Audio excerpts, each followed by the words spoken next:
Olá, ouvintes, tudo bom com você? Bem-vindos ao Drink com Crime. Aqui é um canal que contamos casos de crimes reais, sempre acompanhado de bons drinks. E hoje a gente vai trazer um caso muito interessante. Eu não sei muito bem a história, mas a Juliana me deu alguns spoilers e parece que é um caso assim que vai deixar muita gente chocado. É um caso pouco conhecido aqui nos mundos dos podcasts e ela me falou que ela fez um roteiro muito completo, com muita pesquisa, então aposto que os ouvintes vão ficar muito satisfeitos. Então quem está do lado de lá é ela, Juliana de Vizier. Tudo bom, Ju? Tudo bem, Carla? Oiê! Oi, gente!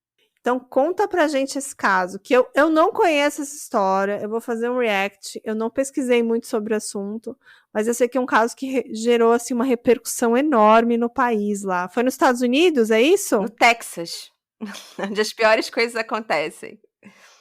Tudo acontece no Sim, Texas. é. E esse caso, tudo que tem sobre ele é sobre o ponto de vista da mãe, porque a mãe, ela dá muitas entrevistas, hoje ela tem uma fundação que ela conta a história, então nós vamos falar todo sobre o ponto de vista da mãe do nosso psicopata. Então vamos lá que eu tô muito curiosa. Tá. E o caso de hoje é a história de Charlotte Lee Bennett e seus filhos. O relato de uma mãe que teve uma vida difícil e viu seu filho de apenas 13 anos se transformar em um psicopata assassino. A Charlotte Lee, ela teve um começo de vida complicado. Em 1980, quando ela tinha apenas 6 anos, o seu pai, que se chamava Bob Bennett Jr., foi encontrado morto em sua casa com vários tiros nas costas. O pai dela havia se separado de sua mãe, Kyla Bennett, mas eles tinham se casado novamente durante uma viagem de reconciliação em Las Vegas, apenas 57 horas antes dele ser morto. Depois dessa reconciliação em Vegas. Sim, ele viajou para Vegas para se casar novamente, porque em Vegas é possível se casar rápido, né? Sem muita documentação, sem muita burocracia. E 57 horas depois, ele foi morto em casa, com 4 tiros pelas costas. E a filha tinha 6 anos de idade. 6 anos de idade. E com a morte de Bob, a sua mãe, a Kyla, herdou o lucrativo negócio de seu falecido marido, uma empresa de caminhões. E por isso, a Kyla Bennett se tornou a principal suspeita da morte do marido. Parece bem suspeita essa situação dela acabar de casar e o cara morrer, né? Claro. Sim. E o detetive que transportou a Kyla para a delegacia no dia do crime para prestar depoimento disse que ela não parecia triste, ela parecia estar feliz com a morte do marido. E, obviamente, ela foi denunciada e julgada, mas o júri a considerou inocente por falta de provas. A polícia nunca conseguiu identificar a arma do crime nem o atirador. E nunca houve uma condenação pela morte de Bob Bennett, e a pequena Charlotte teve que lidar com a perda do pai e crescer com a sua ausência e a suspeita de que sua própria mãe seria a assassina do pai. Difícil, né? E na adolescência, ela era uma boa aluna, era atleta, era saudável, até que começou a apresentar problemas em saúde mental. Ela desenvolveu o quadro de depressão e bipolaridade e ela não recebeu a ajuda necessária e acabou começando a utilizar drogas. Aos 17 anos, ela estava completamente viciada em heroína. E a sua mãe deu US$ 100 para ela e a expulsou de casa, dizendo para ela: ou você usa esse dinheiro todo para comprar drogas até morrer de overdose, ou você usa para procurar ajuda. Você escolhe. A Charlotte usou parte do dinheiro para comprar drogas e a outra parte gastou para comprar gasolina para chegar num centro de recuperação de drogas no estado do Tennessee. Ela conseguiu, por quase um ano, ficar sem usar drogas e até se matriculou na Universidade do Tennessee. Mas ela não conseguia vencer o quadro de depressão e começou a ter recaídas no uso de drogas. Ela tentava não usar, mas o desejo era muito grande. Ela estava muito infeliz e fez um acordo com ela mesma, que se em 3 meses ela não se sentisse melhor, se ela não parasse de sentir desejo por usar heroína, ela se mataria. Mas aí algo aconteceu e tudo mudou para Charlotte.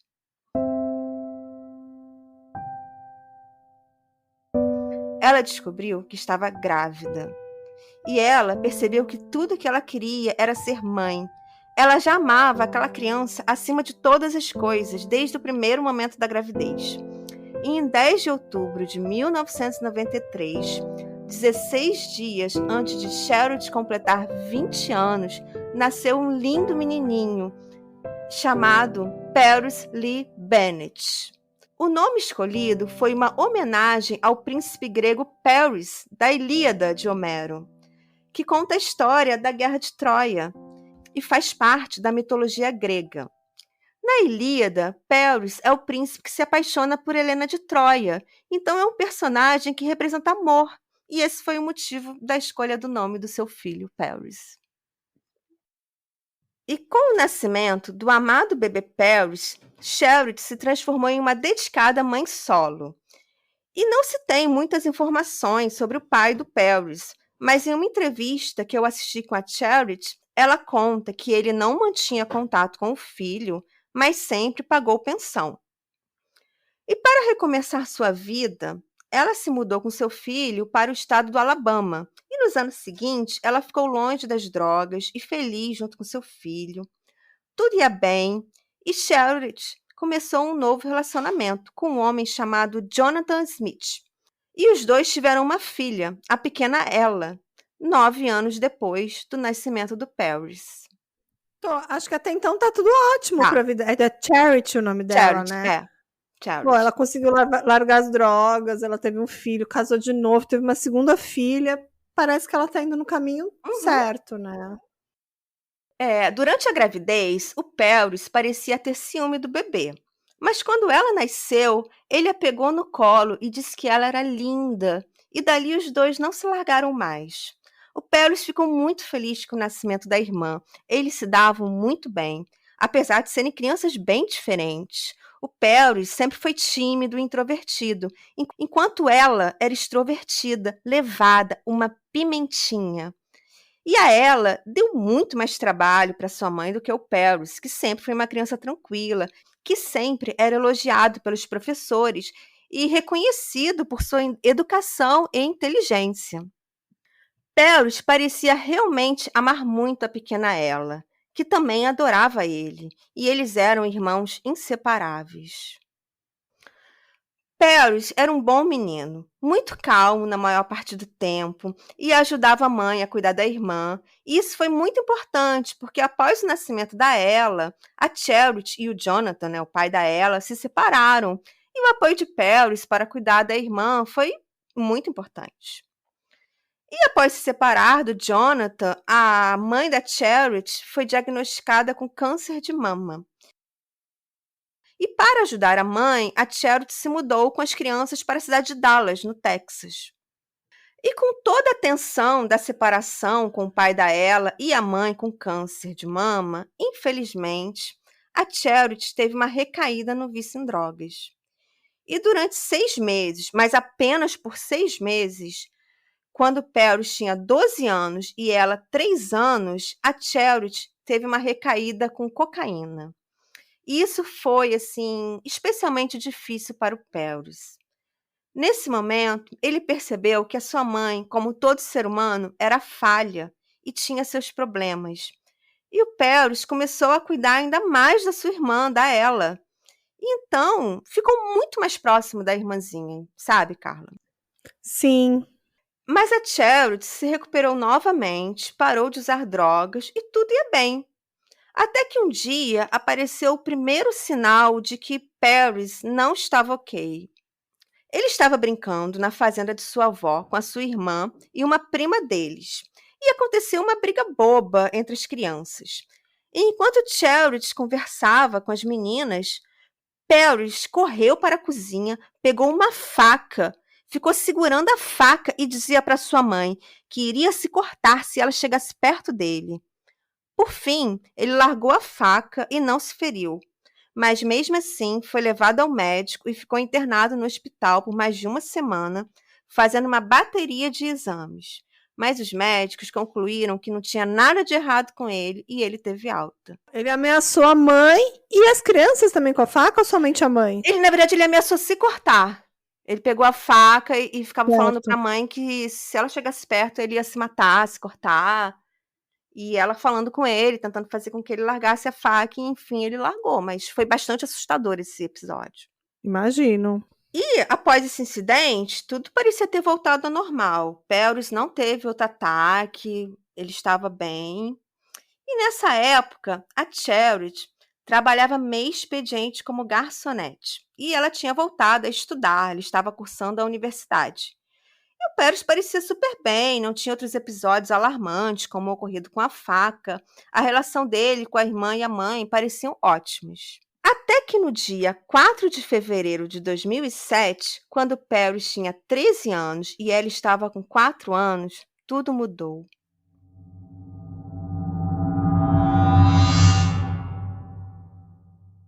Era um final de semana. A Charity estava trabalhando no período da noite no restaurante e as crianças estavam em casa, mas na companhia de uma babá. Pouco antes da meia-noite, eles já estavam fechando o restaurante quando um policial chegou e disse: Charity, precisamos conversar com você. É sobre sua filha. Ela foi ferida.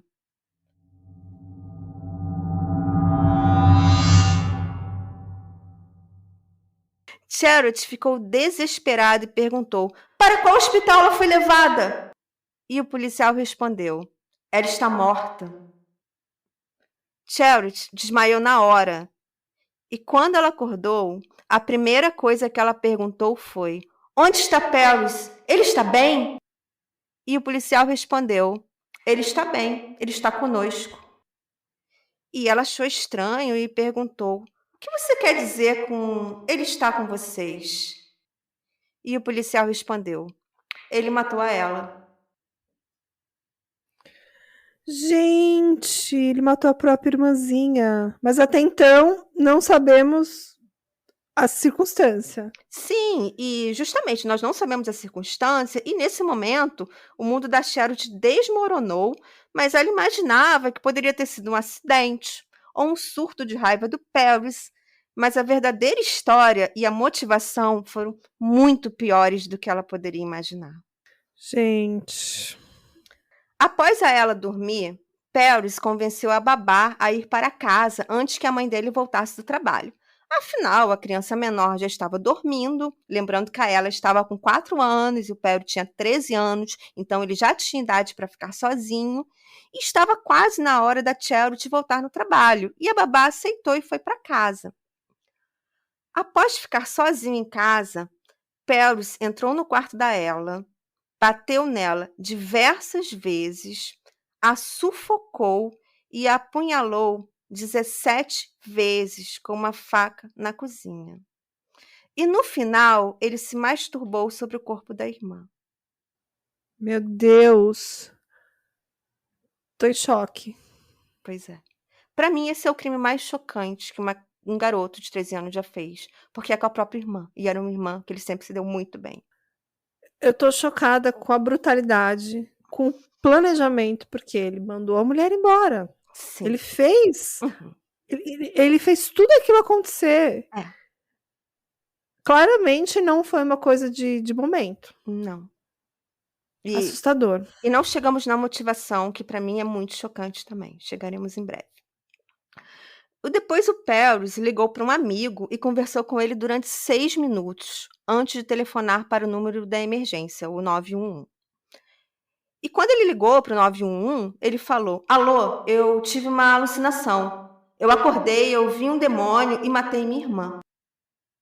E aí ele foi orientado a como prestar primeiros socorros a ela, e ele disse que estava tentando, mas posteriormente a investigação revelou que ele não tentou ressuscitar a ela. Ele não prestou nenhuma ajuda a ela.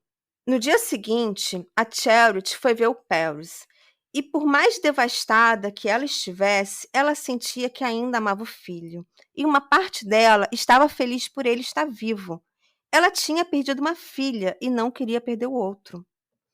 Quando ela o viu, ela simplesmente o abraçou com toda a força e chorava compulsivamente enquanto o apertava em seus braços. E o Paris parecia frio, igual uma pedra. Ele não a abraçava de volta. Ele não demonstrava sentimento algum. Charity conta que ele parecia estar apenas com o corpo presente. Ele não tinha expressão, não demonstrava nada com os olhos, completamente frio, desprovido de emoção. Até que ele olhou para ela e perguntou: "O que você vai fazer agora?" E ela perguntou: "Como assim?" E ele respondeu, falando em tom de desafio: "Você sempre disse que se alguém machucasse seus filhos, você seria capaz de matar essa pessoa. Então, o que você vai fazer agora?" Parece que ele estava desafiando a mãe. Exatamente. Ele estava com raiva e desafiando a mãe. Charity estava convencida de que o filho estava doente e quis mostrar seu amor incondicional ao filho. Ela olhou para ele e falou: "Prometo a você agora a mesma coisa que prometi no dia em que você nasceu. Eu realmente não sei como ser sua mãe, mas vou ser sua mãe da melhor forma que eu puder e vou te amar não importa o que aconteça." E o Paris continuou impassível, frio. Algo muito tenebroso parecia ter tomado conta dele. Chocada. A primeira versão que o Paris contou para a polícia foi que estava dormindo e que, ao acordar, viu a ela se transformando em um demônio em chamas. Ele então pegou a faca para tentar matar o demônio. Se o Paris tivesse 18 anos na época do crime, ele estaria sujeito à pena de morte. E, no mínimo, pegaria prisão perpétua, lembrando que isso tudo aconteceu no Texas, que é o estado mais punitivista dos Estados Unidos. Mas como ele tinha só 13 anos na época do crime, ele pegou a maior pena cabível para sua idade, que foi de 40 anos de prisão. E depois que ele foi preso, o comportamento do Paris mudou completamente. Ele se tornou extremamente violento na prisão e, no entanto, ele começou a revelar em diversas entrevistas, inclusive muitas disponíveis no YouTube, os terríveis detalhes da morte da Ella. Como se ele estivesse se gabando. Sim, sim. Gente. Durante a visita de sua mãe na cadeia, quando ele tinha 15 anos, ou seja, 2 anos depois do crime, ele revelou o verdadeiro motivo do crime, a verdadeira motivação, que era de ferir a mãe. Só que se ele matasse a mãe, ela sofreria por apenas 15 ou 20 minutos. Então ele decidiu que mataria a irmã, porque assim a mãe sofreria muito mais, sofreria o resto da vida. Imagina a mãe ouvir isso do próprio filho, dizendo assim: "Olha, eu queria acabar com você, Sim, mas você não ia sofrer o suficiente, então matei a minha irmã, sim, pra você sofrer pro resto da vida." sim. E nas Gente, visitas, quando ela chorava, quando ele se emocionava, ele ria e debochava dela. socorro. Não sei lidar. Não sei Exatamente, lidar né. com isso, Não, e a gente. gente é mãe, né, então eu acho que a gente se coloca nessa posição. Acho que foi por isso que esse caso mexeu muito comigo, sabe, porque não tem como a gente não se colocar no lugar da Charity. E pra mim essa seria a pior situação possível. E por mais que ela tenha todo esse passado, todo esse histórico, ela teria superado suas drogas, ela parece que amou muito esse filho, Uhum. ela parece que criou ele muito bem. Ela teve as suas recaídas, claro, como todo qualquer ex-viciado, qualquer pessoa dependente teve, mas eu não vi nada que, poxa, ela tinha uma babá para cuidar dos filhos, ela trabalhava para sustentar a casa. De onde vem tanto esse ódio dessa criança, desse menino, desse adolescente? Porque eu não vejo nada. É uma loucura. Assim, a gente vai continuar, tem várias evidências de que ele sofria de problemas mentais, que ele desenvolveu esquizofrenia, e a gente vai falar sobre isso. Certo. Até a aparência do Paris mudou drasticamente após a prisão. Nas fotos anteriores ao crime, ele parece ser um menino doce, meigo, super simpático, e após o crime, ele passou a ter uma expressão assustadora. Se eu fosse compará-lo a algum criminoso famoso, para que vocês entendam melhor, seria o Charles Manson ou o Richard Ramirez. Sinceramente, dá medo só de olhar para ele. Você viu as fotos, né, Carla? Te mandei as A Ju fotos. me mostrou agora há pouco as fotos, e nas fotos ele parecia um garoto de 12, 13 anos, super meigo, super assim, sorriso, o rosto de uma criança que vive normalmente em sociedade. Depois aparece a foto dele, que é tipo um mugshot dele, careca, com um olhar assim sinistro. É quase que outra pessoa mesmo, Juliana. Pois é. É assustador. A mudança física é assustadora.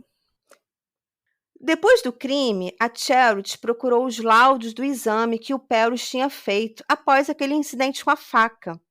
E ela descobriu que um dos exames tinha revelado que o Perros tinha traços de esquizofrenia. E ela ficou revoltada porque os médicos deram alta para ele e não comunicaram a ela que ele tinha traços de esquizofrenia.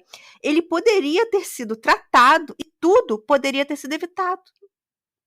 Sim, com certeza, porque realmente essa fase de adolescência, de pré-adolescência, é complicada. Acho que ele teve esse episódio que realmente a mãe fez tudo certo, levou ele no psiquiatra, fez o que uma boa mãe teria que fazer, mas realmente não ter dado início a um tratamento, ou nem ter dado esse diagnóstico para ela ficar atenta a esses sinais, foi um erro muito grave. Muito complicado, muito grave. Sim, e existem alguns questionamentos se doenças de ordem mental podem ou não ser transferidas de geração para geração, né, dos pais para os filhos. E a Charity conta que 2 anos após o nascimento do Perros, o pai dele foi diagnosticado com esquizofrenia paranoide, cujos principais sintomas são alucinações, delírios, sensação de perseguição e pensamentos sobre conspirações. E a Charity também passou a se perguntar se na família dela haveria histórico de psicopatia. Então ela estudou todos os autos do processo contra sua mãe, que tinha sido acusada de assassinar o marido, o pai da Charity, e a conclusão que ela chegou é que sim, muito provavelmente a mãe dela teria assassinado seu pai. Mas mesmo assim, ela escolheu perdoar a mãe, até para que ela possa ter paz de espírito. Caramba! Eu tô sem palavras, porque a Charity perdeu a sua filhinha, descobriu que o filho dela poderia ter sido tratado dessa esquizofrenia. Em 2013, a Charity teve outro filho, um garoto chamado Fênix. O nome dele representa renascimento, o renascido das cinzas. O Fênix nasceu com um problema cardíaco grave. Ele chegou a ficar internado bastante tempo, logo após seu nascimento, e passou por procedimentos cirúrgicos. Mas hoje o Fênix está bem, ele já se recuperou. Só que a Charity conta que quando ela foi no presídio em que o Perros se encontra hoje, e contou para o Perros que ela tinha tido outro filho e que ele tinha um problema cardíaco, o Perros chorou. E ela diz que foi uma das poucas vezes que ele demonstrou emoção após ser preso, sabe? E você sabe se ele tá num presídio comum, né? Ele não tá num presídio para pessoas por tratamentos psicológicos, ele tá no né? presídio Comum. Ele não toma nenhum medicamento, você sabe? Se ele tem feito algum acompanhamento? Eu acho que ele recebe ajuda no presídio, sim. No presídio eles têm acompanhamento psiquiátrico. Porque o fato dele ter chorado demonstra que ele tem uma compreensão disso, Sim. né? Na verdade... Ele se sente comovido por isso, né? Sim. Perros, ele alterna em momentos em que ele conta todas as atrocidades que fez com orgulho, se mostrando um psicopata frio, e em outros momentos ele nega parte das motivações e até se mostra arrependido. Então ele tem uma certa bipolaridade, sabe? Num momento ele é frio, ele é calculista, e no outro ele diz que ele está arrependido, que não é assim. Ele altera o humor. Uhum. Em uma das ligações que Perros fez dentro do presídio para sua mãe, anos depois, né, isso após o nascimento do Fênix, ele falou: "No dia em que eu sair daqui, eu vou atrás de você e vou acabar com a sua felicidade." Gente! E pensando que ele levou uma pena de 40 anos, que ele tinha 13 anos quando ele foi preso, assim, ele vai sair com uma vida pela frente ainda. Com 50 e poucos anos. Exatamente. Ele tem toda a vida pela frente. Ele pode encontrar não só a mãe, mas se a mãe não estiver viva, tem um irmão que está vivo. Ele é uma pessoa que realmente parece ter um ódio, um rancor, uma coisa dentro dele que eu não sei se essa pessoa pode conviver em sociedade. Tudo que você está me falando me leva a crer que ele nunca vai ser uma pessoa recuperada. Sim. E um dia o Paris vai sair, né? Como a Carla disse. Ele foi condenado em 2007 a 40 anos de prisão. Então, em 2047, ele terá 53 anos e sairá da prisão. Porém, ele pode sair mais cedo ainda, porque ele estará elegível para condicional em 2027, quando ele terá 33 anos. Tipo, daqui 4 anos ele pode estar em sociedade, a mãe dele tá aí viva, ele tem um irmão, ele tem outros familiares, eu não sei se a avó ainda tá viva, mas assim, existe um monte de pessoas e parece que os alvos dele são membros da própria família. Uhum, exatamente. A mãe, né? Absurdo. Parece que ele tem um ódio com a mãe e tudo que ele faz é para magoar a mãe. Embora ela tenha sido, ela teve os problemas dela, mas ela foi uma boa mãe para ele. Ela o amou muito. Sim. E o maior medo da Charity é que ele vá atrás dela e do irmão. E por isso ela mantém seu endereço em sigilo e está determinada a não deixar que o Paris conheça o Fênix. Tá certo. Mas ela segue visitando o filho, pelo que eu entendi. Segue visitando o filho, porque ela diz que ela é mãe dele, ela entende que ele tem um problema de ordem mental, que ele é uma pessoa doente e que ela deve continuar dando toda a ajuda possível a ele, continuar sendo a mãe dele. Eu acho que o caso mais parecido que eu conheço aqui no Brasil é o caso do Champinha, que também poderia ter sido solto, cumprindo a pena nos presídios convencionais, mas hoje em dia ele está numa instituição para pessoas de saúde mental. Eu não sei como é que funciona isso nos Estados Unidos, no Texas, se depois de cumprir essa pena, ele teria que passar por uma nova avaliação e se ele poderia ser novamente encarcerado numa outra instituição. É complicado. Eu me pondo na posição dessa mãe, que, pelo que você me falou, ela tá totalmente ciente do que acontece com o filho, do que pode acontecer, dos riscos que ela corre, e meio que ela tem que lutar contra o sistema. Uhum. Que deu uma pena para ele, que ele vai cumprir, que ele vai sair, e que a única pessoa que vai estar em risco é ela e a própria família. Sim. Talvez o resto da sociedade também, mas o alvo é ela. O alvo é ela. Ela e o filho. E se ele usar a mesma linha de raciocínio, ele vai atacar o irmãozinho pra ferir a mãe. Que eu acho que é o pior pesadelo dela, né? Perder o outro filho. Mas assim, por mais que a mãe não mostre o endereço e tudo mais, gente, ele tem um nome muito diferente. Ele tem o nome Phoenix. Sim. Não deve ser tão difícil encontrar esse menino. Ele agora, se você me falou que ele nasceu em 2013, ele é uma criança aí que vai fazer entre 9 e 10 anos. E talvez quando ele saia da cadeia, se ele realmente sair em 2027, ele vai ter uns 14, 15 anos. Uhum. E ele é um alvo muito fácil pro irmão. Exatamente, muito fácil.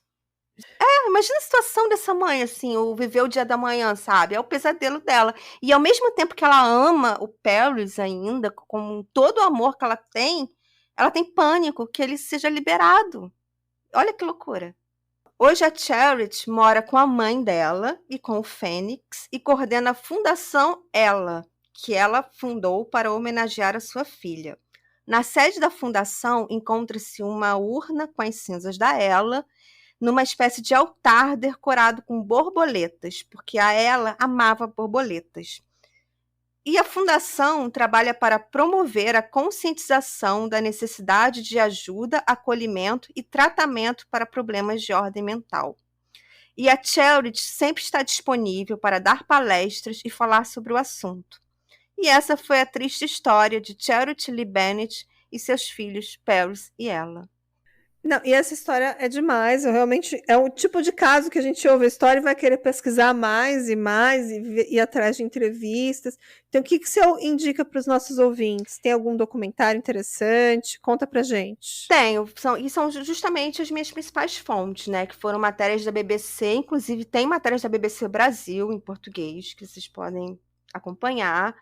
Matérias do jornal Santo Antônio Current e o documentário Inside Evil, Murder in the Family. E se vocês procurarem no YouTube, pelo nome do Paris, né, Paris Lee Bennett, vocês vão encontrar várias entrevistas e trechos de entrevistas dele. E vão lá ver, porque, assim, visivelmente a gente sabe que está olhando para um psicopata. Não, e imagine essa mãe saber que o seu próprio filho é um psicopata. Sim. E que você não tem muito o que fazer sobre isso, que você tá correndo esse risco, sua família tá correndo esse risco. E eu acho que por mais que ela tente esconder, que depois, suponhamos que ele seja liberado amanhã, e por mais que ela mude de família, ela oculte seu endereço, ele consegue achar essa pessoa. Consegue. Até porque ela tem uma fundação e ela dá palestras, então é uma pessoa que tem uma vida pública. Sim, tem isso também. Eu acho que o sistema prisional ele não foi feito para essas pessoas. É um crime muito pessoal, é um crime que extrapola a mente humana, que extrapola as motivações que a gente está acostumado a ver de um crime. É uma pessoa que provavelmente nunca vai ser recuperada e que, por mais que ele faça tratamentos psiquiátricos, ele vai continuar sendo um risco para a sociedade e para a família. Então, realmente, é um caso que me deixa aqui incomodada. Espero que ele não seja liberado. Realmente espero que ele fique atrás das grades o maior tempo possível. Pela segurança da Charity e do Fênix. E o sistema prisional não poderia ter dado prisão perpétua porque ele era de menor de idade. Sim, ele pegou a maior pena possível para a idade dele no estado mais punitivista dos Estados Unidos, o Texas. Se ele tivesse em qualquer outro estado, ele poderia ter pego uma pena menor. Eu lembro que quando você me falou desse caso, você citou lá um caso que todo mundo conhece, que é da morte do James Berger, que era um menininho de 2 anos, se eu não me engano, que foi morto por 2 pré-adolescentes, na faixa de 10 anos de idade. Que é um caso super brutal, que mataram o menino, deixaram lá na linha do trem, sequestraram o menino no shopping center e tudo mais. Esse caso é brutal? É um caso cruel? Sim, mas eles pegaram uma criança desconhecida. Eles realmente queriam executar esse crime, mas eles não tinham um alvo específico. Qualquer criança foi lá.